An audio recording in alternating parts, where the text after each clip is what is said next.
গতকালকে আমরা শেষ করছিলাম মানে ধ্রুব বল দ্বারা কৃত কাজের পর্যন্ত। আমি বেসিক্যালি গতকালকে আর আগায় নিয়ে ইচ্ছা করে, কারণ তোমরা একটু অমনোযোগী ছিলাম। তো আমি আজকে দিনে আর এই ধরনের অমনোযোগিতা এক্সপেক্ট করবো না, এবং আমি মানে সেটা সহ্য করবো না। আমি এখন আরো আগে যেতেছি, বিষয়টা একটু মনোযোগ দিবা, খেয়াল করো। তো দেখো, আমাদের বল বেসিক্যালি দুই প্রকার। মানে হ্যাঁ, বলের তো অন্য অনেক টাইপ আছে, যেমন নিউটন পড়ে আসছে অলরেডি। বল হচ্ছে ফান্ডামেন্টালি চার প্রকার: আহ মহাকর্ষ বল, তারপরে তড়িৎচুম্বক বল, সবল নিউক্লিয়, দুর্বল নিউক্লিয়। আমি ওটা ভাবে বোঝাচ্ছি না। তুমি সহজ কথা যদি চিন্তা করো, তুমি বলটাকে, বলের টাইপ ওয়াইজ কে আরেকভাবে চিন্তা করতে পারো, যে বলটাকে মান পাল্টায় কি পাল্টায় না। ফর এক্সাম্পল, তুমি 10 নিউটন বল দাও, তুমি 10 নিউটন বল সারাক্ষণ 10 নিউটন বলে তুমি প্রয়োগ করতেছো। ফর এক্সাম্পল, ধরো আমার ওজন হচ্ছে তোমার কত, আচ্ছা মাপছিলাম, ওজন কমছে ভাইয়া 93 কেজি। তো আমার ওজন হচ্ছে 93। তো এই 93 কেজি ওজনের কারণে আমি কি নিচে দিয়ে একটা ফোর্স দিতেছি না মাটির দিকে, আমার হ্যাঁ। ওয়েট যেটা আর কি। তো এই ওয়েট হচ্ছে 911 বলতেছি, 911.4 যেটা বলতেছিলাম আর কি। তো আমার 911.4 নিউটন হচ্ছে আমার আমার এটা। আচ্ছা তুমি বলো আমাকে, আমার যে এটা ধরে নাও 9.8 মিটার পার সেকেন্ড স্কোয়ার, এই ত্বরণটা পৃথিবীর সব জায়গায় জিতে হোল্ড করতেছে। তাহলে এই 911 যেটা বলতেছিলাম আর কি, তো এই 911, এই ফোর্সটা, এটা কি আমি পৃথিবীর যেখানেই যাই না কেন, আমি সবসময় পৃথিবীর দিকে দিব না? হ্যাঁ। সবসময় আমি এই ফোর্সের দিকে থাকবো। এখন এই ফোর্সটা যদিও বা এই কথা সত্যি, কিন্তু একটু অন্য কথা চিন্তা করে দেখো। ভাবো, আমি এখন একটা চেয়ারের উপর যেটা বসে আছি, এটা হচ্ছে তোমার স্প্রিং চেয়ার গুলা, সুইভেল চেয়ার বা এসে যেভাবে বলো না করো তোমরা। তো এটার ক্ষেত্রে যেটা হয়, চেয়ারের ক্ষেত্রে বসার পরে নিচে একটা স্প্রিং এর মধ্যে থাকে। তুমি যে পরিমাণ ফোর্স দিবা তার উপর বেস করে সে একটু নিচে নামলো অথবা একটু উপরে উঠলো। তোমরা বোঝো তো, একটা স্প্রিং এর উপর তো বেসিক্যালি এরকমই ডিপেন্ড করতেছে। এখন তুমি যদি বেশি ভর দাও তাহলে সে হচ্ছে বেশি হবে, আর তুমি যদি কম ভর দাও তাহলে সে কম নামবে বা কম তোমাকে ব্যাক করবে। তাই ঘটে না ভাইয়া স্প্রিং এর ক্ষেত্রে, বলো? জি। তো এই যে স্প্রিং এর কথাটা বললাম, মানে এটাতে বলতাম কিসের জন্য, আমার চেয়ারটা আমি মানে চেয়ার একটু দাম দিয়ে কিনছি আর্গুমেন্ট চেয়ার হিসেবে। তো আমার বোন এসে বসছে আর কি, চেয়ারটার মূল ফাংশনের জন্য। আমার বোনের ওজন খুব কম, এই কার মতো না, তোমাদের কারো মতো না, তোমরা যথেষ্ট মানে ওজন বেশি আছে তোমাদের আমার বোনের তুলনায়, স্বাস্থ্য অনেক বেশি। মানে ও বসে গুলো বসছে কি, বসে পেছনে চেয়ারে তো ওরকম এরকম একটা ইটা আছে, এই যে পেছনে তো এরকম ইটা থাকে, এখানে তুমি চেয়ার হইলো, আমার এখানে হাতল থাকবে। আমি তো ভালো চিত্র আঁকাই। এখন এইদিকে যদি বসো, তুমি জানো কিন্তু যে চেয়ার কিন্তু আমরা এরকম বাঁকাইতে পারি, তাই না? হেলান দিলে বাঁকাবে। এখন আমার বোন বসছে, বসার পরে সে হেলান দিছে, কিন্তু দুঃখের বিষয় তার বেলা এটা বাঁকাই নেই। এখন বলো, এই যে জিনিসটা বাঁকাইলো না। অন দিয়া দেখেন, আমি যদি দেই বাঁকায় তো বাঁকাই, পারলে ভাঙ্গা যায় নাকি আমার ভয় লাগে। এখন দেখো, এই জায়গায় আমি যে বলটা দিয়েছি, বলো আমি যে বল দিচ্ছি সেই বল তো কি প্রয়োগকৃত বল কি সমান না? এবার আমি যদি বলি, আমি ধরলাম পিছনের দিকে আমি 911.4 নিউটন ভোল্ট ফোর্স দিছি, আমার বোন ধরো তোমার কত, এর অর্ধেক, অর্থাৎ তুমি ধরো 450, ও হয়তো 450 নিউটন ফোর্স দিছে। এখন ও যেই পরিমাণ ফোর্স দেয়, আমরা কিন্তু রিয়াকশন ফোর্সটা শিখে আসছি ভাইয়া, যে যে পরিমাণ ফোর্স পায় তার অপোজিটে সেম অ্যামাউন্টের ফোর্সটা পাবো। তাহলে ওই অপোজিশনেও সেম অ্যামাউন্টের ফোর্সটাকে রিপ্লাই দেবে, ব্যাক করবে। আমার ক্ষেত্রে এই ফোর্সটা সে ব্যাক করুক চাই না করুক না কেন, দিন শেষে তার নিটটা এদিক বরাবর যাইতে থাকে। অর্থাৎ সে আমাকে কিছুটা ব্যাক করে, তাই না? চিন্তা করো, সে কিছুটা হলে তো ব্যাক করবে, আদারওয়াইজ তুমি কিন্তু, তুমি যখন পিঠে যখন এরকম হেলানটা দিতেছো, হেলান দিলে তুমি কিন্তু পেছনে যে তোমার এই ব্যাক রেস্টটা আছে, ব্যাক রেস্টটা তুমি ফিল করবে না, করবা বলো? ও যে তোমাকে রিয়াকশন ফোর্স না দিত। একটু কথা বলতে হবে। যদি তুমি মানে ও যদি তোমাকে রিয়াকশন ফোর্স না দেয়, তুমি কি ওই যে মানে ও যে পেছনে আছে, তুমি কি বিষয়টা ফিল করবা বলো? না। তুমি ফিল করবা না, তুমি ফিল করতেছো বেসিক্যালি রিয়াকশন ফোর্সের মাধ্যমে। এখন ও তোমাকে একটা রিয়াকশন ফোর্স দেয়, তুমি একটা ফোর্স দাও, দুজনে মারামারি করার পরে যে পরিমাণ ফোর্স বাকি থাকে তার উপর বেস করেই কিন্তু সেটা নিচের দিকে যাবে। ভাই একটু মনে করে দেখো তো, এই রিয়াকশন ফোর্সটাকে কি তুমি টেনশন হিসেবে শিখছে না দড়ির ক্ষেত্রে? মনে করে দেখো তো,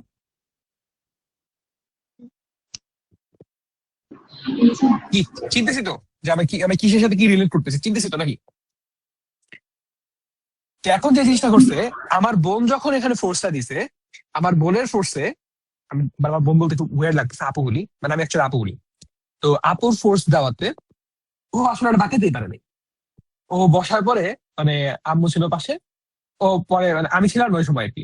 পরে আমার বলতেছে না, আম্মু এসে কাছে রুমে ঢুকছি কেবল, তখন বলতেছে কি চেয়ার কিনছো তুমি, তোমার চেয়ার তো কোনো নড়েই না। আমি অবাক হয়ে গেছি যে এত দাম দিয়ে চেয়ার কিনলাম। আসলাম, আসার পরে দিলাম, আমার ডালে ঠিকই ধরতেছিল। তো এখন আমাকে এই কথাটা বলো, এই যে এখানে চেয়ারটা যে গেল না বা গেল, এইখানে চেয়ার যে ফোর্সটা দিতেছে তোমাকে, এই ফোর্সটা কি কোনো মানে চেঞ্জ হইতেছে না? সহজ কথা বলছো, এই ফোর্সটা চেঞ্জ হচ্ছে কিনা? চেয়ারে দেওয়া রিয়াকশন ফোর্সের কথা বলতেছি আমি মূলত। চেয়ার রিয়াকশন ফোর্স একটা, দেখো চেয়ার মূলত রিয়াকশন ফোর্স দিতেছে, চেয়ার রিয়াকশন ফোর্সের একটা আপার লিমিট আছে। ও সর্বোচ্চ একটা লিমিট পর্যন্ত তোমাকে ব্যাক দিবে, তারপরে তুমি যদি ফোর্স দাও সে তখন তোমাকে পেছনের দিকে ঝুঁকায় দিবে। এবং তারপরেও আরেকটা ফোর্স আছে, যে ফোর্সে বেশি দিলে সে ভেঙে যাবে, সেটা পরে কথা। তো আপাতত তার আর একটা রিয়াকশন ফোর্স, এখন আমি যদি যে পরিমাণ ফোর্স দিব, ধরো আমার অ্যাপ্লাইড ফোর্স এফ, এই এফটাকে অবশ্যই আর এর সমান অথবাই হইতে হবে, তাইলে সে বেসিক্যালি নিচের দিকে যাবে, দাববে, আদারওয়াইজ সে দাববে না। এখন আমার কথা হচ্ছে, তোমার ফোর্স যার কিছু অ্যাপ্লাই করতেছে কেন, তার রিয়াকশন ফোর্সটাকে তুমি বলে এবার, এটা কি আসলে কনস্ট্যান্ট নাকি চেঞ্জ হচ্ছে? চেঞ্জ হচ্ছে। চেঞ্জ হচ্ছে, খুব ইম্পর্টেন্ট কথা, এটা চেঞ্জ হচ্ছে। যদি চেঞ্জ না হতো তাহলে কিন্তু আমার বোনের বেলায় সে যতটুকু যেত, আমার বেলা ততটুকু যেত। এখন এই জিনিসটাকে তুমি স্প্রিং এর সাথে তুলনা করতে পারো, কারণ এখানে অ্যাকচুয়ালি স্প্রিংটাই কাজ করতেছে। তো আমরা এই মানে চেয়ারে এত জটিলটাতে না, একটু সহজ করে চিন্তা করি। একটু ভেবে দেখো, একটা পাটাতন আছে, এই পাটাতনের নিচে এরকম স্প্রিং দেওয়া, বেসিক্যালি আমি চেয়ারে বসে আছি, চেয়ারের নিচেরটাতে। এই জায়গাও কি ভাইয়া সেম কাহিনী না? আমি বসলে চেয়ারটা যতটুকু দাববে, আমার বোন বসলে, আচ্ছা আমার বোন তোমার ছিল না, তোমার তোমার সবাই আদিবারে ছিল, আদিবা যদি বসে এত পরিমাণে দাববে? দাববে না। এখন এই যে দাবলো না, কেন দাবলো না? কারণ কি, বেসিক্যালি তুমি যে ফোর্সটা দিছিলা, ও তোমাকে রিয়াকশন ফোর্স দিতেছে। মজার বিষয় হচ্ছে, ওর রিয়াকশন ফোর্সটাকে তুমি চিনবা হচ্ছে প্রত্যয়নকারী বল হিসেবে। লিখে রাখো কথাটা, এটা সামনে কাজে লাগবে। প্রত্যয়নকারী বল অথবা প্রত্যয়নী বল, দুইটা নাম হিসেবে কাজে লাগবে, এটা সামনে কাজে লাগবে, চিনে রাখো। ঠিক আছে? তো যেটা বলতেছিলাম, তো চিন্তা করো, ওর ক্ষেত্রে এই প্রত্যয়নী বল বা যা কিছু বলো না কেন, তাহলে স্প্রিং কি আসলে ম্যাটার করতেছে? অবশ্যই করতেছে। এই স্প্রিং এর এটা ফর্মুলা আমি কিভাবে শিখছি না, এফ ইকুয়ালস কে এক্স। তোমরা হয়তো বা মনে আছে তোমাদের, তোমরা এফ ইকুয়ালস কে এক্স না, তোমরা শিখছি আসলে এফ ইকুয়ালস মাইনাস কে এক্স। 19 থেকে কিছু মনে করে দেখো তো। জি ভাইয়া। এইখানে আমি মাইনাসের বদলে প্লাস ইউজ করব, কারণ আমি প্রত্যয়নী বলের কথা বলতেছি না, এখন আমি এখন এজেন্টের বলের কথা বলতেছি। আমি গতকালকে তোমাদেরকে এই কথাটা বারবার বলছিলাম যে আমাদের প্রত্যয় মানে আমাদের যখন এজেন্টের ফোর্স আর আমাদের সিস্টেমের ফোর্স দুইটার মধ্যে একটা মারামারি ঘটবে, এই কারণে প্লাস মাইনাস একটা তফাৎ ঘটবে। তো আমি এরপর আসবো যখন আমি স্প্রিং ফোর্স যাবো। আজকে আমি মানে একটু পরে স্প্রিং ফোর্স যখন মানে আমাদের টপিক খুব একটা ইসে না, মানে এই কথাটা বলার পরে আমি স্প্রিং ফোর্সেই চলে যাবো সবার প্রথমে আসলে। সো স্প্রিং ফোর্সের কথা যখন যাবি, তার আগে আমি একটু সহজ কথা বলতেছি, যেটা যে ধরো এখানে কেক্স, তাহলে এখন তোমাকে যদি বলি ভাইয়া, নর্মাল তো ফর্মুলা শিখছি W equals F dot S, তাই না? এখানে তুমি যখন স্প্রিংকে নড়াইতেছো, এরকম স্প্রিং যখন নড়াইতেছো, সে কি আসলে এক্স দূরত্ব হিসাব করে চিন্তা করতেছো না? তো ধরো এক্স এক্স হিসেবে, মানে এস এর জায়গায় এক্স চিন্তা করছো, তাহলে এটাকে বলা যায় এফ ডট এক্স। এখন ভাইয়া তুমি বলো, এফ যদি কনস্ট্যান্ট হইতো, ধ্রুবক হইতো, তবে আমার কোনো ঝামেলা ছিল না। গতকাল ক্লাসে দেখছিলাম, যখন আমাদের এফ কনস্ট্যান্ট তখন আমাদের ঝামেলাটা হয় না, just S two minus S one করে দিই আমরা, সর্বসাধারণ কাজ শেষ। যদি হয়েছে ধরো 10 নিউটন, ধরো 20 নিউটন, এরকম ঘটতো, তাই না? কিন্তু যদি এফ নিজেই আরেকটা ভেরিয়েবল হয়, যেমন এটার ক্ষেত্রে দেখো তো, এটার ক্ষেত্রে কি কে এক্স ইন্টু এক্স হয়ে গেছে না? তাহলে এফ কি কনস্ট্যান্ট আছে বলো? ও কি ধ্রুবক আছে? নাই। ও কি হয়ে গেছে? ও নিজে একটা ভেরিয়েবল হয়ে গেছে, বা নিজেও চলক হয়ে গেছে। এখন এটা কিন্তু খুবই ইম্পর্টেন্ট, আমাদের এই জায়গাটাতে বেসিক্যালি ফাংশনটা শিখে আসছি, যেটা আমাদের কাজে লাগবে, এবং ম্যাথমেটিক্স এর খুবই ইম্পর্টেন্ট কিছু কনসেপ্ট এখানে কাজে লাগবে আমাদের। যে এই ভেরিয়েবলটা কে, দেখো তো এইটার ক্ষেত্রে ভেরিয়েবলটাকে আসলে এক্স নিজে না, যে সে আসলে কতটুকু ভিতরে ঢুকছে ভেবে দেখো। তুমি যদি এখানে ধরতে না পারো, ওই যে বললাম যে আমি বসলে যতটুকু দাববে, আলিবা বসলে ততটুকু দাববে না। অথবা আমি যখন ভর দিছিলাম যতটুকু গেছে, আমার বোন ভর দিয়ে নড়াইতেই পারে নাই। কেন ঘুরছে? কারণ আমার বোনের ক্ষেত্রে ওই মানে আমার বোন আসলে ওই ফোর্সটাতে নিতেই পারে নাই। এক্স দিয়ে যে সে ফোর্সটাকে আনবে, সে আনতেই পারেনি। সে এক্স ইকুয়াল জিরো পাইছিল, এবং এক্স ইকুয়াল জিরো হওয়ার কারণে তার দিন শেষে সে যে দিক বরাবর দিবে সেই এক্স সমান জিরো ছিল, এবং এই কারণে তার রিয়াকশন ফোর্সটাও অর্থাৎ সে যে এই ভিতর দিক বরাবর যাবে সে যাইতেই পারে না এই পর্যন্ত, রিয়াকশন ফোর্স এখানে যাইতে পারে না, সহজ করে চিন্তা করো। অন দ্য আদার হ্যান্ড আমি যখন দিছি আমি তখন তাকে ঠিকই দাবাইতে পারছি। এবং আরেকটা কথা, একটু সহজ কথা চিন্তা করো তো, ধরো তুমি স্প্রিংটাকে এরকম বাঁকায় দিছো, তুমি যত বেশি স্প্রিংকে স্কুইজ করতে পারবা, স্প্রিংটা যখন ছুটে যাবে তত জোরে আঘাত করবে না তোমাকে। এটা মনে হয় ভালো বুঝতে পারবা, ভেবে দেখো তো। তুমি যত স্প্রিংকে যত বেশি দাবাবা, ধরো একটা স্প্রিং আছে নর্মাল স্প্রিং ছিল, আমি এটাকে স্কুইজ করে এই পর্যন্ত নিয়ে আসছি, আর যে স্কুইজ করে এই পর্যন্ত আনছি। তাহলে এখন আমার সাথে তার পার্থক্য এই পুরাটা, আর ওর সাথে ওর পার্থক্য হচ্ছে এই পুরাটা। বলতো কার ক্ষেত্রে যখন স্প্রিনটা ছুটে যাবে বেশি জোরে আঘাত করবে? 2 নাম্বার কেজে না 3 নাম্বার কেজে? 2 নাম্বার কেজে না? তো এই যে 2 নাম্বার কেজে বেশি জোরে আঘাত করবে, তার মানে কি আসলে এই 2 নাম্বার কেজে ওর মধ্যে ফোর্স বেশি হয়ে গেছে। তো ফোর্স যে বেশি হলো কেন হইলো, এই যে দেখো ভাইয়া, কারণ তুমি এক্স বাড়াইছো এই কারণে ফোর্স বেড়ে গেছে। কথাটা কি বুঝতে পারলাম?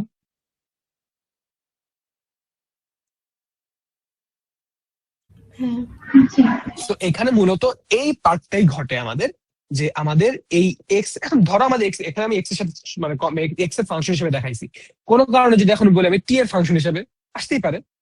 কিন্তু আমরা মোস্ট অফ দ্য কেসেস এখানে এক্স এর ফাংশন হিসেবে চিন্তাটা করব, অর্থাৎ সেটাকে দূরত্বের ফাংশন হিসেবে আমরা বারবার চিন্তা করব, আদার দেন সময়ের ফাংশন হিসেবে চিন্তা করার বদলে।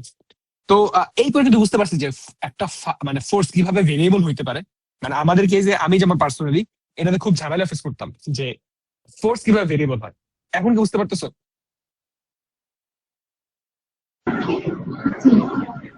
আচ্ছা,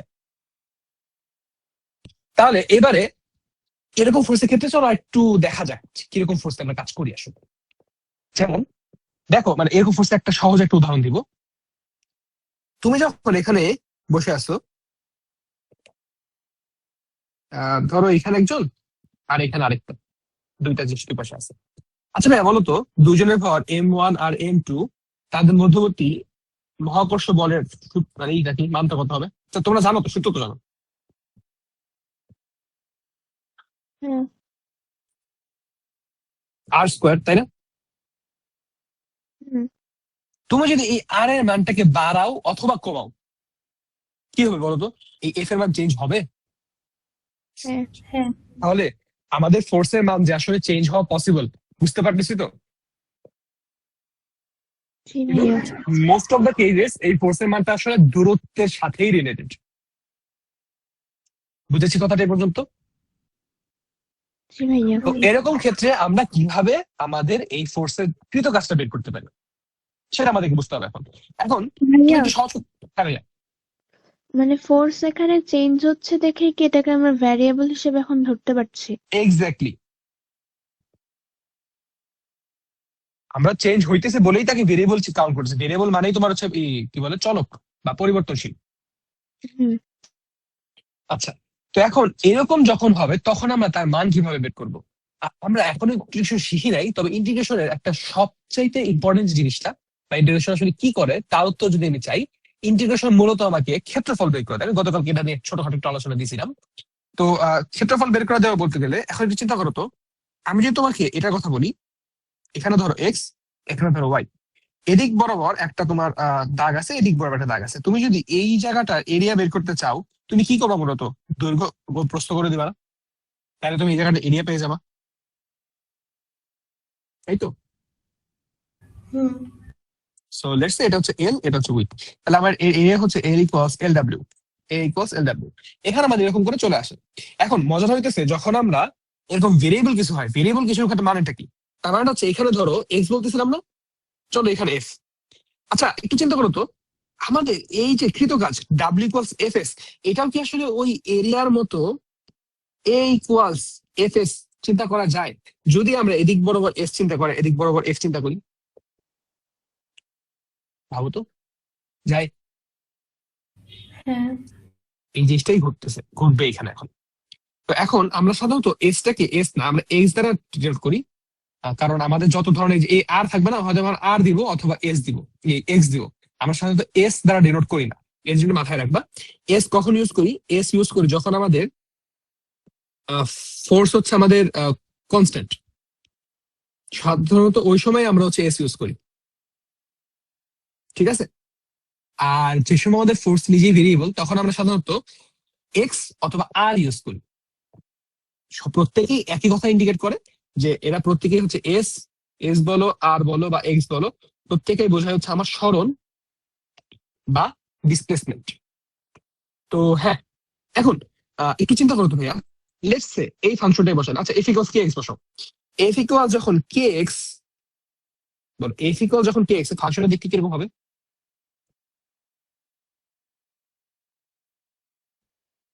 তার মানে কি এফ ইকুয়ালস কে এক্স মানে কি? এখানে তো basically Y equals M X বলা না? হুম। তাহলে ওয়াই ইকুয়ালস এম এক্স, তাহলে গ্রাফটা হবে কি একটা সরলরেখা, মূলবিন্দু সরলরেখা। একটা যে সরলরেখা মূলবিন্দু হবে, হ্যাঁ এটা অ্যাকচুয়ালি মূলবিন্দু হবে। আমরা ধরলাম মূলবিন্দু সামথিং কিছু একটা বাড়তি ছিল, এটা একটু মাথায় রাখবা। আমরা মোস্ট অফ দ্য কেসেস এরকম গ্রাফ গুলোর ক্ষেত্রে একটু মাথায় রাখবে কথাটা, যদিও তোমার কথা সম্পূর্ণ সঠিক, তোমার কথাই ঠিক, কিন্তু আমরা সাধারণত এই গ্রাফ বলতে গ্রাফের বেসিক বা জেনারেল আইডিয়াটা বুঝে নিয়ে একটা গ্রাফ আঁকায় নিবো। আমরা এক্স্যাক্টলি গ্রাফটা অলওয়েজ ফলো করবো না, যেমন এই কেসটা আমি করবো না, যদিও বা তোমার কথাই সঠিক, এটা আসলে মূলবিন্দুকে আমি সরলরেখাই, ঠিক আছে। আমরা সবসময় নাও করতে পারি, আমরা জাস্ট বুঝবো। তুমি বলো এটা মিনিং হচ্ছে এটা একটা সরল রেখা, জাস্ট এটা আমি বুঝতেছি, তাই তো? আচ্ছা, হুম। এখন বলো এরকম একটা সরলরেখা যদি হয়, তুমি এটার এরিয়া বের করতে পারবা? ভাই এরিয়া বের করতে আমার জন্য কি লাগে বলো তো? একটা ক্ষেত্র লাগে না, আবদ্ধ কিছু একটা লাগে, ঠিক না? হুম। হুম। আবদ্ধ হয়েছে ও, তুমি ওকে আবদ্ধ করতে পারো নাই তো। এখন আবদ্ধ তুমি করবা কিভাবে? এইখানে আমাদের একটা সুন্দর জায়গা আছে, সেই সুন্দর জায়গাটা হচ্ছে আমাদেরকে বুঝতে হবে আমি আসলে কখন কাজ চাই বা কোন জায়গার কাজটা চাই। তুমি বলতে পারো এক্স ইকুয়ালস 1 মিটার থেকে এক্স ইকুয়ালস 5 মিটার পর্যন্ত কৃত কাজটা চাও, তখন তুমি কবে যে এক্স ইকুয়ালস 1 মিটার এখানে, এক্স ইকুয়ালস 5 মিটার এখানে, তাহলে তুমি করবে এই দেখো, এদিক যাবা, সরি এসে তুমি এদিক যাবা, আবার এইখান থেকে এদিক যাবা। তাহলে এখন তুমি কি একটা এরিয়া পেয়ে গেলা, এবার তোমাকে এই এরিয়া ক্ষেত্রফলটা বের করতে হবে। সিম্পল বিষয়, এখন এটা তো ট্রাপেজিয়াম ভাইয়া, সহজ জিনিস বের করতে পারি আমরা। যে ট্রাপেজিয়ামের সূত্র জানি হচ্ছে হাফ ইন্টু সমান্তরাল বাহুদের কি বল যোগফল ইন্টু মধ্যবর্তী লম্ব দূরত্ব, নাকি? সূত্র হয়তো তোমাদের মনে নেই, হয়তো মনে আছে। সো এখানে এই জিনিসটা চলে আসলো, এটা খুবই সহজ ছিল আমি বুঝতেছি। চলো এবার একটু কঠিনটাতে যাই, এই ফাংশনটা নিয়ে। ভাইয়া এবারে তোমাকে যদি বলি এফ ইকুয়ালস জি m1 m2/r², আমাকে বলো তো এখানে ভেরিয়েবল কে কে? এফ নিজে variable obviously, F proportional to 1/r² না বেসিক্যালি।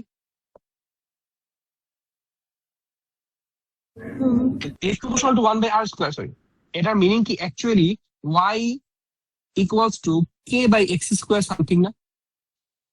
চলো গ্রাফটা দেখে আসি কেমন।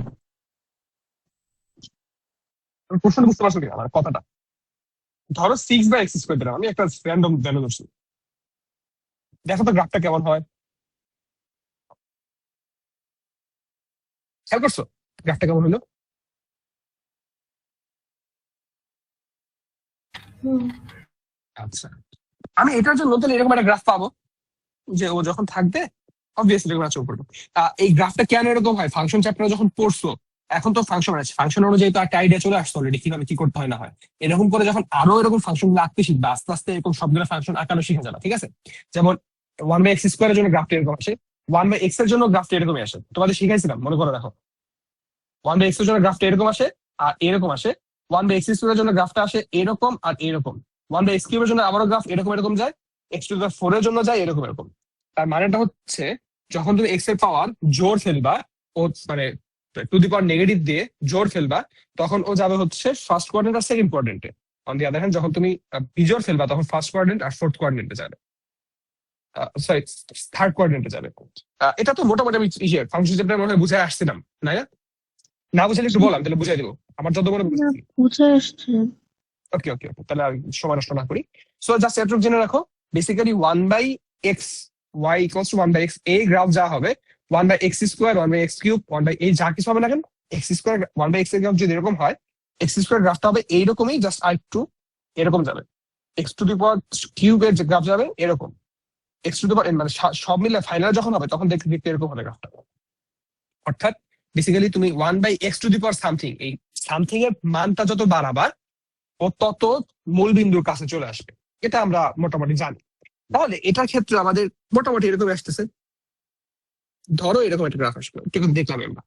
আমার কথা আছে ভাইয়া, এদিকেও তো আসছিল, তাই আমি এদিকে চিন্তা করবো না, সরি।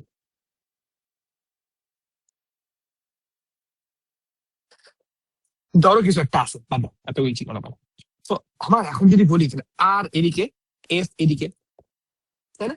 এই আরো তো সরণ ভাইয়া, তাহলে ফর্মুলা যদি বলি ডাব্লিউ ইকুয়ালস এফ ডট আর ঘটবে, তাই তো?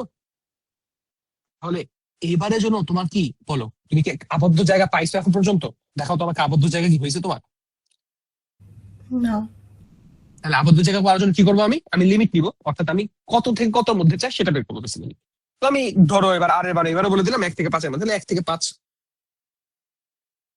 এইবারে আমাদের জ্ঞান লেগে গেছে, কারণ আগের বারে কত সুন্দর মতো আমাদের কি আসছিল একটা, আমাদের চলে আসছিল হচ্ছে একটা কি নাম যেন, ট্রাপিজিয়াম। এবার কি ভাই তুমি বলে, এটা কি তুমি দেখে দেখে বুঝতেছো কি হইলো না হইলো? না। তাহলে এই জায়গার ক্ষেত্রফল বের করাটা আমাদের জন্য সত্যি বলতে আসলে সম্ভব না সাধারণ নিয়ম অনুযায়ী। এইখানেই আমাদের ইন্টিগ্রেশনের কাজ। তো ইন্টিগ্রেশনের ক্ষেত্রে আমি তোমাদেরকে যখন ক্যালকুলাস ধরি তখন বলছিলাম অলরেডি কথাটা, যে ক্যালকুলাস মূলত কাজ করে ছোটখাটো কাজ নিয়ে।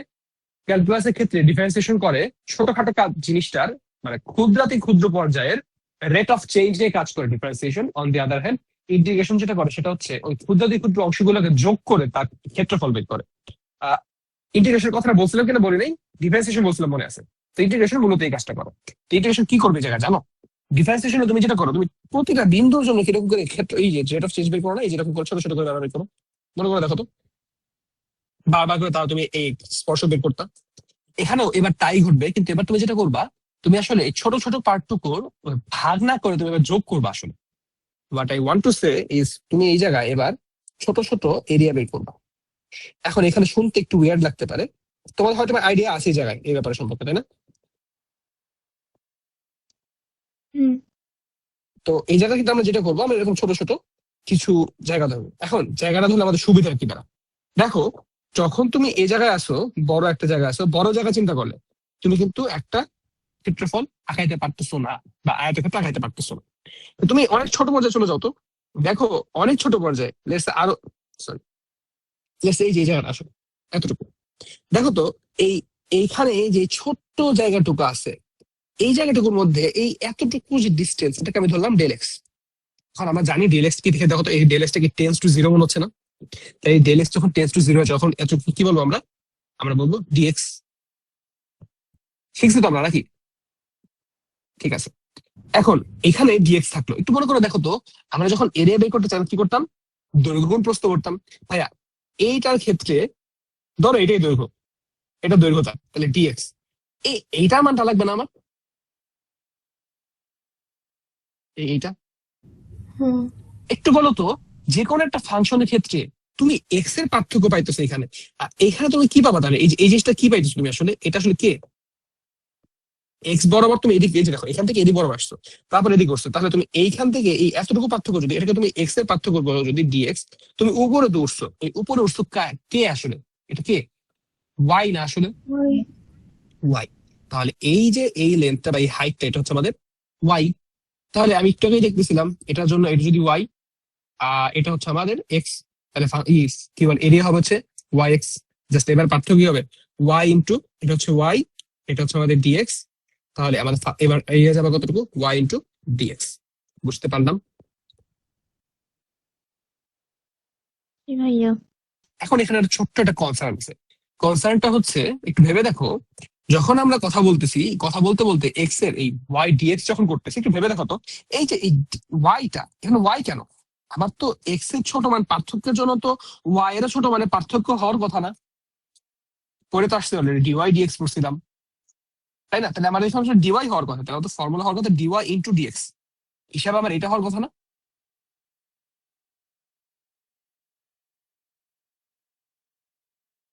বলো। এটা তো এরিয়া, পার্থক্য না, এটাতে তো জাস্ট ওয়াই দেখাচ্ছে। এক্স্যাক্টলি, ওয়াই কেন দেখাচ্ছে, that is my question, that's why I am hitting. আমার কোশ্চেনটা বুঝতে পারছো কিনা? জি ভাইয়া। এইখানকার এই সিচুয়েশনের জন্য ডিওয়াই ইন্টু ডিএক্স হওয়ার কথা ছিল ভাইয়া, তাই না? কিন্তু কেন ডিওয়াই ইন্টু ডিএক্স না হয়ে এটা কেন ওয়াই ডিএক্স হইতেছে? চলো এখানে আইডিয়াটা বোঝার চেষ্টা করি। এখানে একটু মনে করে দেখো, যখন আমরা ওই যে একেবারে লিমিট শিখছিলাম, লিমিটের কনসেপ্ট চলে যাব। এই দিক বরাবর ছিল ওয়াই অ্যাক্সিস, এই দিক বরাবর ছিল আমাদের এক্স অ্যাক্সিস।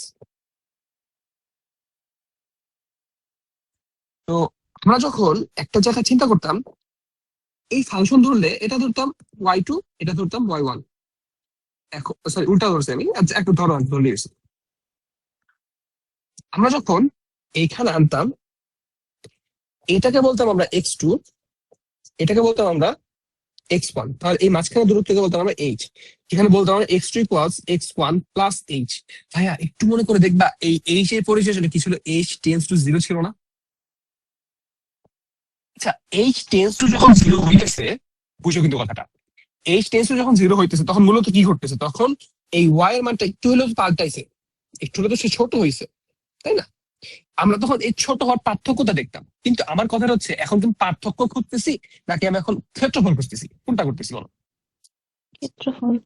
তার মানে আমি এখন চাবো যে আমার এই বাহুটার ক্ষেত্রে এই বাহুর মানটা কত। এই বাহুর মানের হিসাবটা তুমি করতেছো, তাহলে তুমি বলবে ভাই এটা তো তাহলে x2 এর জন্য y2 ছিল, আর এটার জন্য তাহলে ছিল হচ্ছে y1। তুমি এই কথাটা ধরতে পারো। আমার প্রশ্নের সমস্যা নেই। জি মূলত ভাইয়া। ডিওয়াই না, রাদার এখানে তো একটা আমি ট্রাপিজিয়াম পাইছি ভাইয়া। সত্যি কথা যেটা, হলে তো ট্রাপিজিয়াম পেতেছি, আমি তো আয়তক্ষেত্র পাই নাই যে আমি সরাসরি গুনে দিলাম। কিন্তু এখানে আরেকটু কথা চিন্তা করো, আমি যখন বলছি এইচ টেন্স টু 0, ভাইয়া এইচ টেন্স টু 0 হওয়ার মিনিংটাই হইতেছে বেসিক্যালি x1 আর x2 এর মধ্যে তফাৎ নাই বললেই চলো। আচ্ছা ভাইয়া তুমি বলো, তুমি আমার কথা শুনে যদি এখন বলি উর্জশী তুমি কেমন আছো, উর্জশী বলো জি ভাইয়া ভালো আছি। ভালো আছি তোরা কি? উর্জশী জি ভাইয়া। কেমন আছো? জি ভাইয়া। ভালো। দেখো উর্জশীকে যখন এই কথা বললাম, উর্জশী একই টোনে দুইবার কি জি ভাইয়া বললো না? বুঝে কিন্তু কথাটা, আমি সেম কোশ্চেন করছি ওকে। আমার কোশ্চেনের মধ্যে কিন্তু অবশ্যই আমি একবার যেটা বলছি, দ্বিতীয়বার কি অবশ্যই আমার কথা আলাদা ছিল। আর কথা আলাদা বলতে গেলে মানে চিন্তা করো, আমি প্রথমবার কথা বলার সময় আমার যে এনার্জি খরচ করছি, সেকেন্ড বার কথা বলার সময় আমি নতুন করে এনার্জি খরচ করছি। তো আমি যদি যেভাবে কথা বলতে চাইতেছি সেটা হচ্ছে, x2 আর x1 দুইজন এক ছিল না, আমার ইনপুট দুইটা কোশ্চেন একই ছিল না। এবং আউটপুটের ক্ষেত্রেও নাম জানি কি, উর্জশীর আউটপুট কিন্তু দুবার ঠিকঠাক একই ছিল না, কারণ ও প্রথমবারে যে শক্তি খরচ করে আউটপুটটা দিছে বা প্রথমবারে যে কথাটা বলে ফেলছে টাইমের রেসপেক্টে সে চলে গেছে, কিন্তু সেকেন্ডটা কিন্তু অবশ্যই সে একই জিনিস না। কিন্তু দুইটা অ্যান্সারই কি খুবই কাছাকাছি না? জি ভাইয়া, জি ভাইয়া, দেখো তো অবশ্যই পার্থক্য আছে। জি ভাইয়া, আমি হয়তো প্রথমবার 1 আলিফ পরিমাণ টানছি, পরেরবার হয়তো 1.5 আলিফ পরিমাণ টানছি, 1.5 আলিফের বদলে এবার 1.01 আলিফ পরিমাণ টানছি। এটা যদি হয়তো উর্জশী বুঝতেছো না, আদিবার সময় তোমরা বুঝতেছো তো নাকি এখানে পরিমাণ টানার বিষয়টা? জি।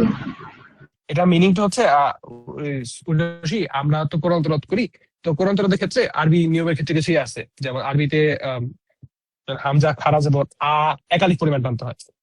তারপর এই 3 আলিফ 4 আলিফ এরকম আছে আর কি, মানে বলবো, আ বলবো, আ বলবো, এরকম আর কি।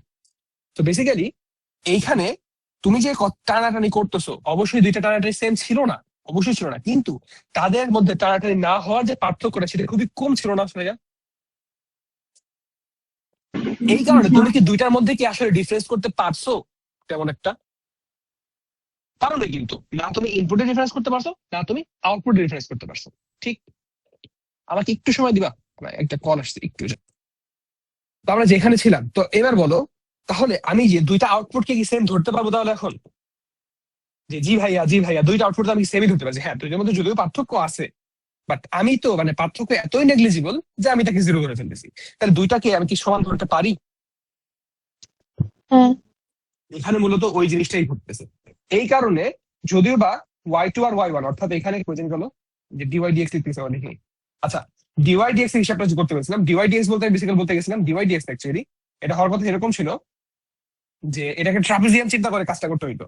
কিন্তু কেন ট্রাপিজিয়াম চিন্তা করবো না এখন বুঝতে পারছি, কারণ এই দুই বাহু যে আলাদা হওয়ার কথা, কিন্তু আমি আমার ইনপুটের মধ্যে পার্থক্য এতই ছোট করছি যে তারা আসলে আলাদা আর হয় নাই। দ্যাটস ওয়াই তারা বেসিক্যালি একই হয়ে গেছে। ক্লিয়ার? আমাদেরকে ঠিক এত পরিমাণে সূক্ষ্ম হইতে হবে, এত পরিমাণে ক্ষুদ্র হইতে হবে।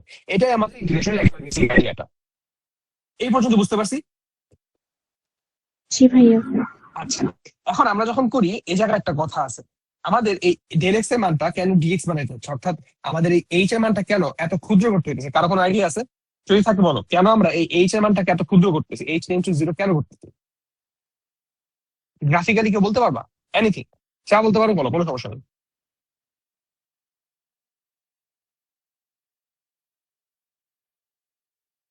যা জানো বলো, কোনো সমস্যা নেই না।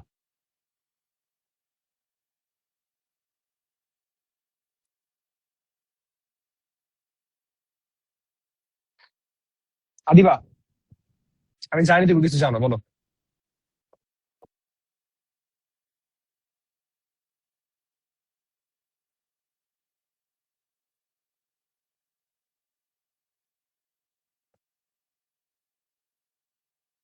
কি বলবা না? জানি না। সোমাইয়া তুমি বলো, তুমি তো জানো। ডিফারেন্স সবচেয়ে কমানোর জন্য। হ্যাঁ, ডিফারেন্সটা কমানোর জন্য। তো চলো তোমার কথাকে আমি একটু ইলাবোরেট করি আর কি। এখানে মূলত কি করতেছে দেখো, তুমি যখন 1 থেকে 2 এ যাইতেছো, ধরো আমার একটা ফাংশন ছিল যে ফাংশনটা কমে যাচ্ছে। ভাইয়া, তুমি যখন এরিয়া বের করতেছো, তুমি কি আসলে একটা তার ক্ষেত্রফল বের করতে গিয়ে কি এরকম একটা আয়তক্ষেত্র আগাইতেছো না? বেসিক্যালি ভেবে দেখো তো, বলো তো কি তুমি তার আয়তক্ষেত্র বের করতেছো কিনা? এখন এই আয়তক্ষেত্র যখন বের করতেছো, তুমি যখন এই ডেল এক্স এর মানটা বড় নিতেছো, তখন একটু চিন্তা করে দেখো তো, এই আয়তক্ষেত্রের ক্ষেত্রে ইদার সে বাইরের দিকে বাড়তেছে, দেখো মানে একটা একটা পরিমাণ এরিয়া সে কভার করতেছে না, তাই না? অথবা তুমি যদি এদিকে ধরো, সে এরকম করে কিছু একটা পরিমাণ বেশি পরিমাণে নিতেছে, তাই না?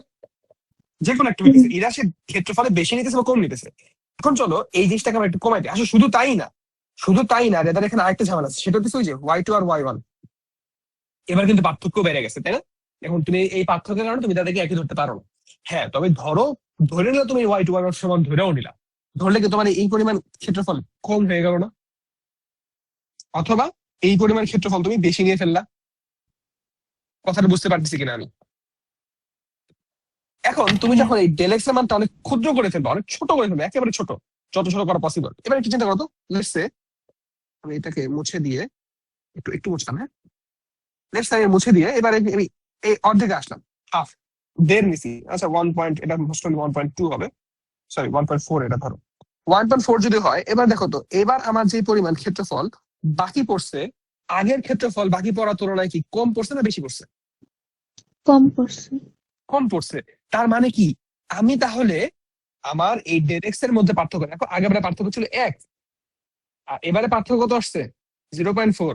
এই পার্থক্য কমানোর কারণে আমি কিন্তু আরো বেশি প্রিসাইজ ওয়েতে ক্ষেত্রফলটা বের করতে পারতেছি, তাই ঘটতেছে না? হ্যাঁ। তাহলে আমি যদি এক্স এর মানটার পার্থক্য খুবই ক্ষুদ্র করতে পারি, তাহলে এতই ক্ষুদ্র করব, মানে ওই যে টেন্স টু জিরো, তাহলে এরকম একটা সময় হবে যে এই একেবারে পাশে গেছে। তখন তাহলে তাদের মধ্যে দেখো, ওই যে দেখো ওই ছোট্ট একটা, তুমি ওখানে দেখতেও পেরেছো না হয়তো, দেখতে পাইতেছো ওই যে ছোট্ট একটা সাদা ডট। আমি যদি আরো ছোট করি, তাহলে কি এই ডটটা একসময় কভার হয়ে যাবে না? হুম। এবং হুম। এই কারণেই আমরা ডেল এক্স এর কেসে del X tends to zero ধরে নিই, not equal to zero. Equal zero ধরলে তো X two equal X one হয়ে যাবে। আমার টেন্স টু জিরো ধরি, অর্থাৎ X two equal X one plus H ধরে এইচ টেন্স টু জিরো ধরি। ক্লিয়ার? হুম। এখানে আমাদের তাহলে এই যে কেন আমরা ছোট করে নিয়ে ছোট করবো, এই পর্যন্ত বুঝতে পারছি? তোমরা বেসিক্যালি আজকে ইন্টিগ্রেশন ক্লাস করতেছো, ইন্টিগ্রেশনের একেবারে বেসিক ধারণা পেয়ে গেলা। আমার মনে হয় না তুমি ইন্টিগ্রেশন পড়ানোর সময় এই এত আর ডিটেলস যাওয়া লাগবে, খুব ভালো ডিটেলস গেছি। এবারে আসো, এবার কথা হইতেছে ঝামেলার কোথায় করবে। তুমি এতটুকু এরিয়া পাইলা, দেখো, ধরো আমি ওইটা একটু দিলাম, তুমি এতটুকু এরিয়া পাইলা না? এখন তুমি যদি চিন্তা করো ভাইয়া, এরকম করে আমি একটা এরিয়া বের করবো, তারপর আবার এরকম দাগ দিব, আবার এরিয়া বের করবো, আবার একটা দাগ দিব, আবার এরিয়া বের করবো, এরকম করে প্রতিটা তুমি দাগ দিয়ে দাগ দিয়ে তুমি সামনে আগাতে পারো না চাইনি? হুম।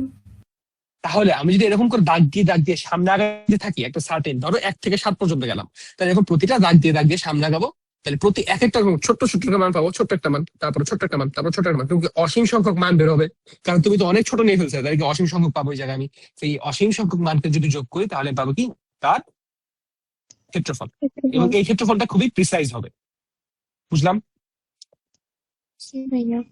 তো এই হচ্ছে এখানকার বেসিক আইডিয়াটা। এই কারণে যখন আমরা কাজটা করবো একটু মনে করে দেখো তো, তাহলে আমি এবার আমরা ডেল ওয়াই ডেল এক্স বলতে চাইছিলাম, ডেল ওয়াইটা হবে না, তাহলে del Y sorry D Y D X বলতে গেছিলাম, তো ডিওয়াইটা হবে না, তো ডিওয়াই বললে হবে কি হবে ওয়াই ইন্টু ডিএক্স। এই ওয়াই ইন্টু ডিএক্স টা কি আসলে জানো? এই যে ছোট্ট একটি এরিয়া নিচ্ছিল তুমি, একেবারে ছোট্ট যে জায়গাটুকু, এই ওয়াই ইন্টু ডিএক্স হচ্ছে ওই অতটুকু এরিয়ার ক্ষেত্রফল। এখন তুমি বলো, তুমি কি শুধু এই একটা এই এতটুকু ক্ষেত্রফল বের করতে চাও বলো? না না। তুমি কি চাও? তুমি চাও এরকম করে পুরাটা যেন যাও। এই পুরাটা যাওয়ার জন্য তুমি এখন কি করবা? এটা তারপর আবারও ওয়াই ডিএক্স আবারও করবা, ধরো এবার জন্য ওয়াই ওয়ান, তারপর ওয়াই টু, তারপর ওয়াই থ্রি ডিএক্স, এরকম করে যদি প্রতিটা চলতে থাকবে বলো, এটা পসিবল? কতবার চলতে হবে তাহলে এই জিনিসটাকে? অসীম সংখ্যক চলতে হবে না? তুমি কি বিষয়টা নেমে বলতে পারবে না? এন ইকুয়ালস ওয়ান থেকে N equals N Y N D X সরাসরি বসায় দিবা। আমরা সামেশন চিহ্ন যেটা শিখছি আর কি, তাই না? এখন এই জিনিসটা যখন আমরা এই ডিএক্স টা নিয়ে আসি, মজাটা দেখো, তোমরা কিন্তু এই জিনিস শিখছো already, y into delta x আকারে শিখছো এতদূর, যে এন ইকুয়ালস ওয়ান থেকে N equals N Y n del x, এভাবে শিখছো অলরেডি। তো আমরা যখন এই ডেল এক্স টাকে অনেক ছোট ধরে ডিএক্স পর্যায়ে নামায় নিয়ে আসি, এই সময় আমরা ওই কাজটা করি না, আমরা এই সামেশন চিহ্ন এটা দেই না, রেদা তখন সামেশন চিহ্নটাকে একটু লম্বা করে ফেলি, তখন এস বানায় ফেলি, যেটা আমরা এই যেরকম করে ইউজ করবো বেসিক্যালি। বুঝতে পারছি?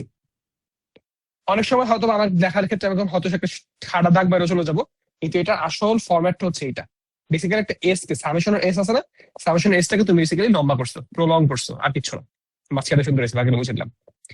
এই যে ওয়াই ডিএক্স করবা এবার, তাহলে এখন কথা হচ্ছে এই যে এটা কি, এটা হচ্ছে তুমি কত থেকে কত পর্যন্ত যেতে চাও। এখন এখানে একটা কথা আছে ভাইয়া, একটু মনে করে দেখো তো, এন ইকুয়ালস ওয়ান থেকে এন ইকুয়ালস এন, এই যে কথাটা আসলো, এটা কি আসলে ওয়াই এর পরিচয়ক নাকি এক্স এর পরিচয়ক বলতো? ওয়াই এর। আহা, এক্স এর পরিচয়। কারণ কি, ওয়াই হচ্ছে আমাদের আউটপুট, এক্স হচ্ছে আমাদের ইনপুট। এবং তুমি তুমি ওয়াই এন দেখে হয়তো বা বলতেছো যে ওয়াই পরিচয়, কিন্তু একটু ভেবে দেখো তো, আউটপুট আসতেছে কার উপর বেস করে? ইনপুটের উপর। তার মানে এটা আসলে কার পরিচয়ক? এক্স এর। এক্স এর পরিচয়। তার মানে যেটা হবে, ও মনে আছে দেখো তো, 1 থেকে 7 পর্যন্ত, ভেবে দেখো, আরে আসলে 1 থেকে 7 পর্যন্ত তুমি বেসিক্যালি ওইটাই ইউজ করবে এখানে, 1 থেকে 7 পর্যন্ত যাওয়া। তাহলে এই ডিএক্স যেটা হবে তার জন্য এক্স ওয়ান থেকে এক্স টু পর্যন্ত। বুঝলাম কথাটা? আর এরিয়া যদি বের করতে বলে আমাকে, তাহলে এরিয়ার মানে এরিয়া বের করার মূল আইডিয়া কি হবে? এক্স ওয়ান থেকে এক্স টু পর্যন্ত ওয়াই ডিএক্স। তার মানেটা কি? ফিজিক্যাল মিনিংটা হচ্ছে, তোমাকে একটা ফাংশন দেওয়া হয়েছিল, ফাংশন পেরিমেডিক্যাল যেভাবে করছে, তোমার এক্স ওয়ান জায়গাটা হচ্ছে এইটা, এক্স টু জায়গাটা হচ্ছে এটা, তোমাকে বেসিক্যালি এর মধ্যকার ক্ষেত্রফল বের করতে বলছে। যেমন দেখো, তোমাকে যদি এক্স ওয়ান এক্স টু দেওয়া না থাকতো, তুমি কি ওর আবদ্ধ জায়গাটা পাইলা বলো?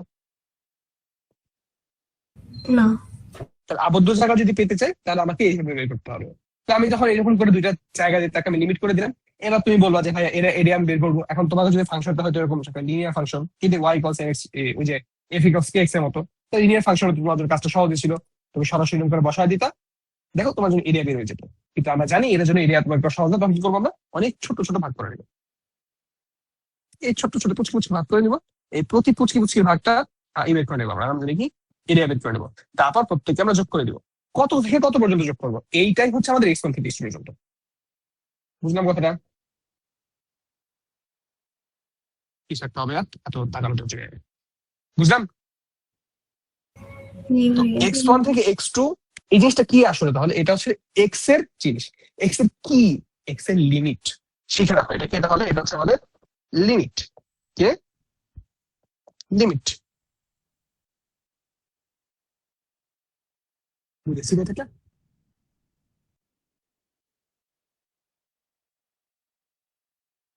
তো মোটামুটি এই এরিয়া সম্পর্কিত একটা বিস্তারিত আলোচনা পাইছো বা বুঝতে পারছো। এখন আমি ডেফিনেটলি গেলে ঢুকবো। মানে এখান থেকে আমরা কিভাবে কাজে লাগাইতে পারি সেটা জানবো। আমি এতক্ষণ ধরে শুধুমাত্র ইন্টিগ্রেশন কি, কেন, কিভাবে সেটা বিশ্লেষণ করছি, কিন্তু এর টেকনিক গুলো এখন জানো আমরা। সেই পর্যন্ত ক্লিয়ার বুঝতে পারছি কিনা আমার একটু জানো। জি ভাইয়া। ভাইয়া, তাহলে এখন আমাদেরকে শিখতে হবে যে আমাদের এটা কিভাবে কাজে লাগে। দেখো তোমাকে এখন আমি যে কথাটা বললাম এটা বেসিক্যালি ছিল ডেফিনিট ইন্টিগ্রাল। ইনডেফিনিট ইন্টিগ্রাল বলা হয় একটা আছে, সেটা বলা হয় তোমার হচ্ছে বাংলা তো বলে গেছি, একটা হচ্ছে তোমার সসীম, একটা অসীম বলা যেতে পারে। তো ইনডেফিনিট বলতে কি বোঝায়? ইনডেফিনিট বলতে তোমাকে বেসিক্যালি এই এই যে তোমার লিমিটটা ছিল না, এই লিমিটটা দিবে না। বুঝতে পারছো কথাটা? মানে তুমি বেসিক্যালি এরকম করে সব এখানে যা কিছু আছে পুরাটা এরিয়া বের করতে থাকবা, এবং তুমি বলে এই এরিয়া কি চলতে থাকবে না সবসময়? তুমি যে এরিয়াটা বের করবে সেটা অনেক বড় একটা এরিয়া আসবে, এটা সবসময় চলতেই থাকবে। তো হ্যাঁ, ওইটাকে বলা হয় ইনডেফিনিট ইন্টিগ্রাল। আমার এক্সাক্ট নামটা বাংলা নামটা মনে নেই আমার এখন।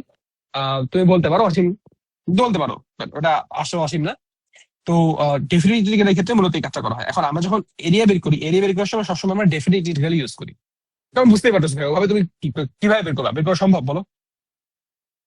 তো এটা আমরা পরবর্তীতে যখন ইন্টিগ্রেশন ধরবো তখন ওখানে আরো বেশি কিছু আইডিয়া পাবো, যে ওইখানে কিছু জিনিস কম করতে হয়, কিছু জিনিস বেশি করতে হয়, সেটা আমরা হয় পরবর্তীতেই জানতে পারবো। আপাতত আমার যে জিনিসটা জানা দরকার সেই জিনিসটা হইতেছে, এই জিনিসটা কিভাবে কাজে লাগাইতে হয়। চলো কাজে লাগানো শিখি এখন, বা এটাকে কিভাবে মানে আমরা ম্যাথ করব। আচ্ছা, আমরা তো মনে হয় ইন্টিগ্রেশনের এই বেসিক একটা আইডিয়া পাইছি, x to the power N dx x to the power N plus one আবার n plus one plus c. এটা শিখছি না পর্যন্ত মনে হয়? শিখছি না?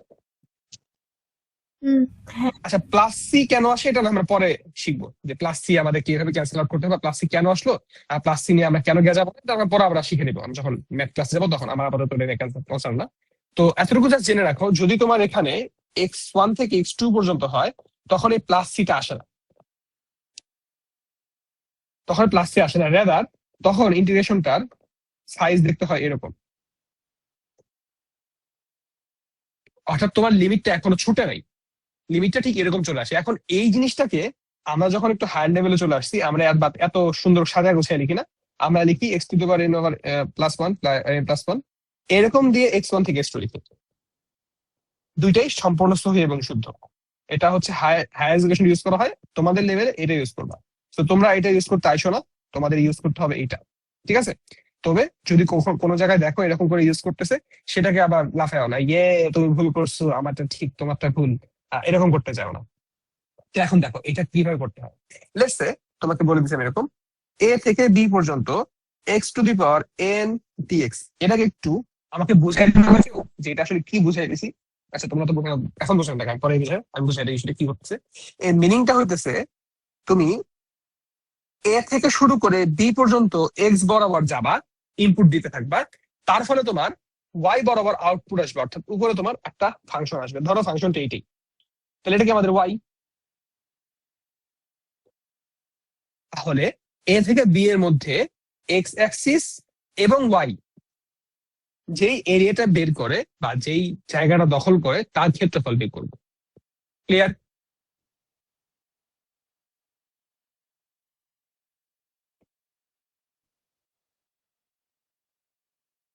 বুঝতে পারছি কিনা? মানে আমি এটা ফিজিক্যাল মিনিংটা বুঝতে পারছি, মানে এটা আসলে কি বলে বা এটা মানে কি বোঝায় কি? একটু কথা বলি ভাইয়া, বুঝতে পারলে? আচ্ছা, তো এখন এই এই আইডিয়াটা নিয়ে একটু কথা একটু ইলাবোরেট করতে হবে আমাকে, একটু ছোট, খুব বেশি ইলাবোরেট করবো না, ছোট একটা। এটা কি এখন এই জায়গাটার ক্ষেত্রে একটু বুঝো কথা, বুঝা ফেলছে যদিও মোটামুটি। তা আবার বলতেছি, এইটা মূলত এ থেকে বি ওয়াই ডিএক্সি বলছে। দেখো যেখানে Y equals X to the power N, আবার এই ওয়াই এর জায়গায় তোমাকে অনেক সময় ফাংশন অফ এক্স ও দেওয়া থাকবে। যখন কাজ করবো তখন অনেক জায়গায় আমরা এই জিনিসটাও পাবো। বুঝতে পারলাম?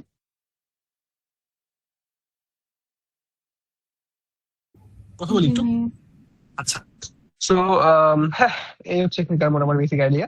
তো এখন এটা যদি করি তাহলে দেখো তো, এটার ক্ষেত্রে আমাদের মূল যে কাজটা, আমার ফাংশন তো এটা ছিল, বাকি সব কিছু তো আমাদের অন্য কিছু বুঝে আসছে।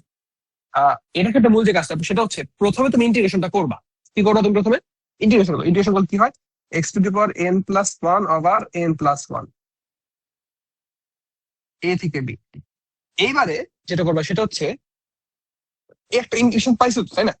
এবারে এই ইন্টিগ্রেশনের এক্স এর জায়গায়, কার জায়গায়, এক্স এর জায়গায় আপার লিমিট বসাবো প্রথমে। তাহলে কত, B to the power N plus one over N plus one minus A to the power N plus one over N plus one. এটা কি মিনিং বোঝায় জানো? চলো এটা আমি একটা মিনিংটা বুঝে আসবে। তো আমি কি করলাম, এই টেকনিকটা বুঝতে পারছো না? এই কথা বলো যে এখানে কি করছি কি আমি, এটাকে বলো, এটা বুঝতে পারছো না? জি ভাইয়া। ঠিক আছে।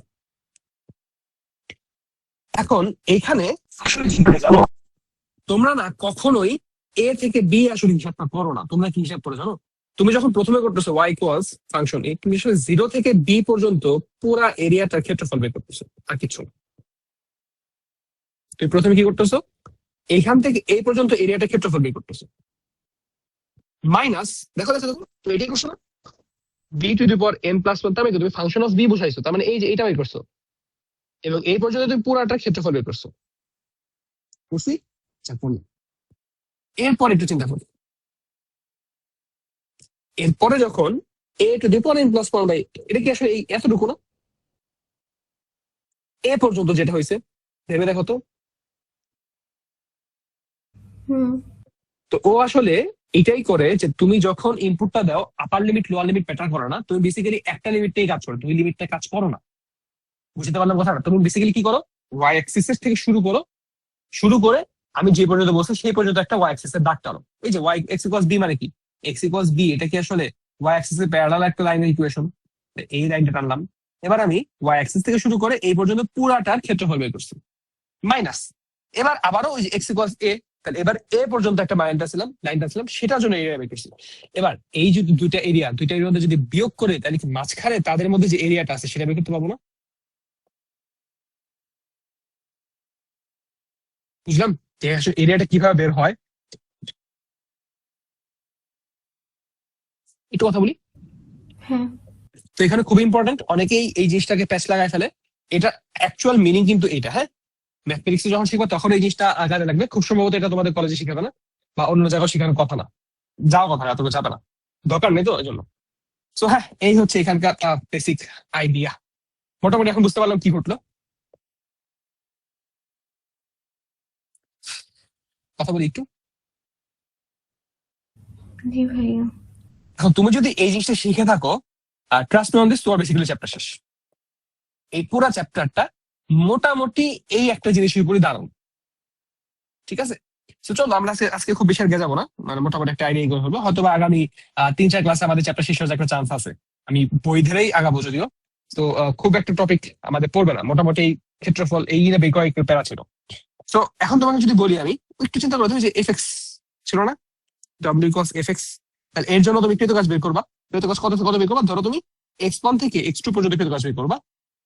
kx ইন্টু ডিএক্স ছিল না, তাই ভাইয়া? তুমি মনে করে দেখো তো, ফর্মুলা এটা হইতো x1 থেকে x2 পর্যন্ত kx dx, মানে এফ ডিএক্স হওয়ার কথা, এক্স এর জায়গায় হচ্ছে kx চলে আসছে। বুঝতে পারলাম? চলো এবার এটা বসাই।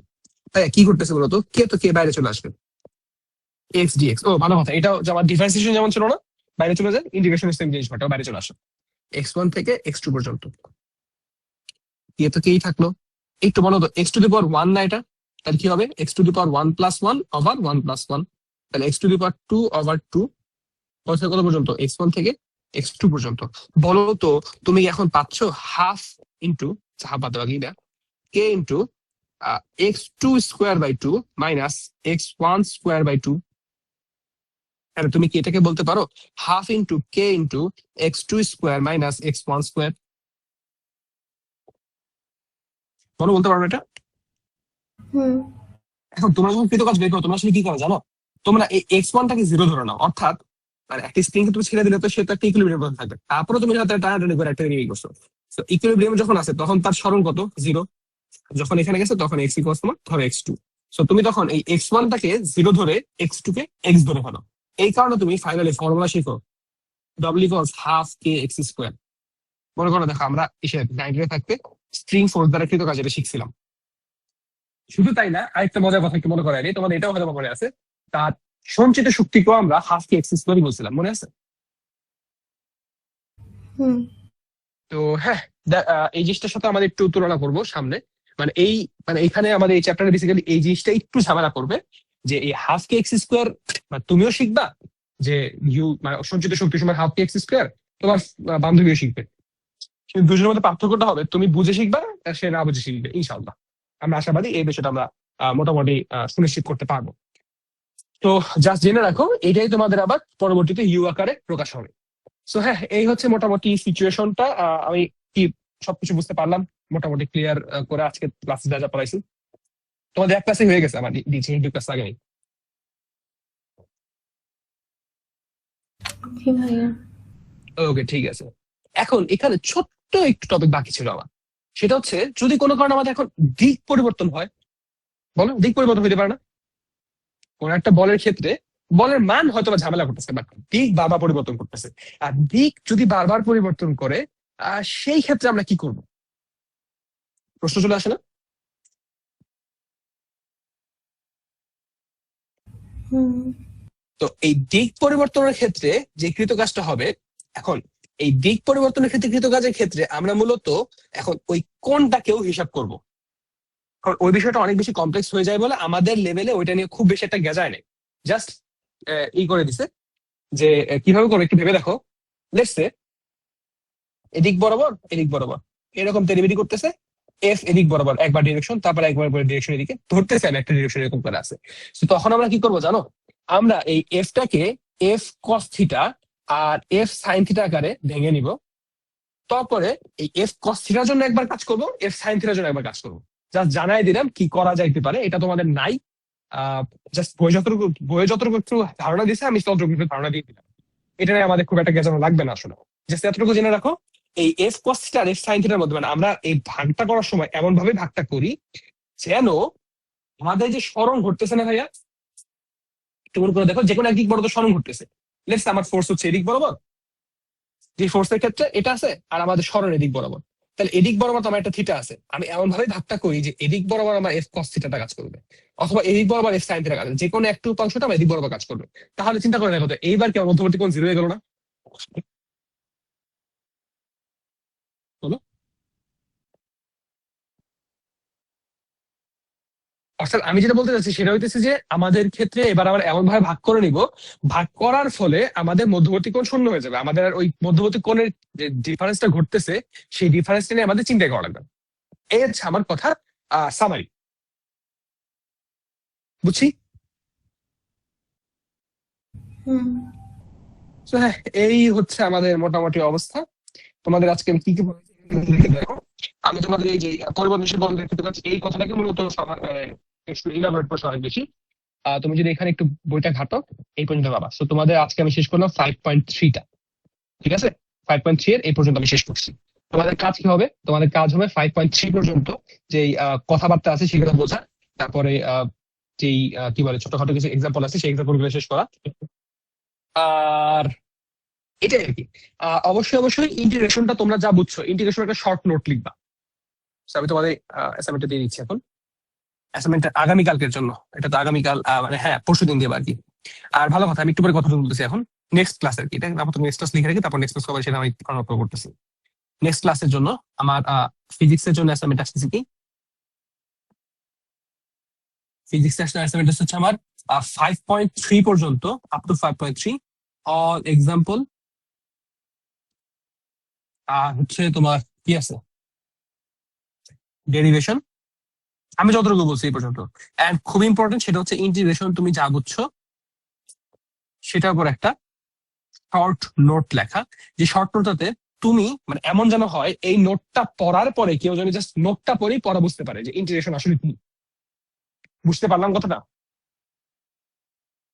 তুমি এই শর্ট নোটটা লেখাতে দরকার সময় দিবা, খুব ইম্পর্টেন্ট।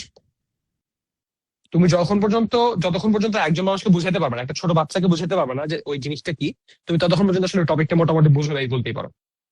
ছোট বাচ্চা না যদি মানে সহজ করে আয়োজন বুঝাতে না পারো। সো ইন্টিগ্রেশনের ক্ষেত্রে তোমরা আমাকে এই জিনিসটা এনশিওর করবা। আমার মোটামুটি সামনের দিনে পড়াটা বুঝতে পারছি, নেক্সট ক্লাসের আগে আমাকে পড়া দেওয়া লাগবে আর কি। ঠিক আছে, তো আজকে ক্লাস রিলেটেড কারো কোনো কোশ্চেন বা কনসার্ন আছে? If you have feel free to ask any question. এইচডব্লিউটা নিয়ে একটু কোয়েশ্চেন আছে, মানে অ্যাসাইনমেন্টটা নিয়ে। বলো। মানে ইন্টিগ্রেশনের যে শর্ট নোটসটা হ্যাঁ লিখবো করতেছি। না? হ্যাঁ হ্যাঁ হ্যাঁ, শুনতেছি আবার, হ্যাঁ। নোটটা লিখবো মানে এটা কি মানে? তুমি একটা আর্টিকেল লিখবা, সহজ কথা বলছো ভাইয়া। হুম, জি ভাইয়া। তুমি একটা আর্টিকেল লিখবা, এই আর্টিকেলটা পড়ে কেউ যেন বুঝতে পারে ইন্টিগ্রেশন জিনিসটা কি। এই হচ্ছে মূল আইডিয়াটা, বুঝছি। ওকে, আর কোনো কোশ্চেন?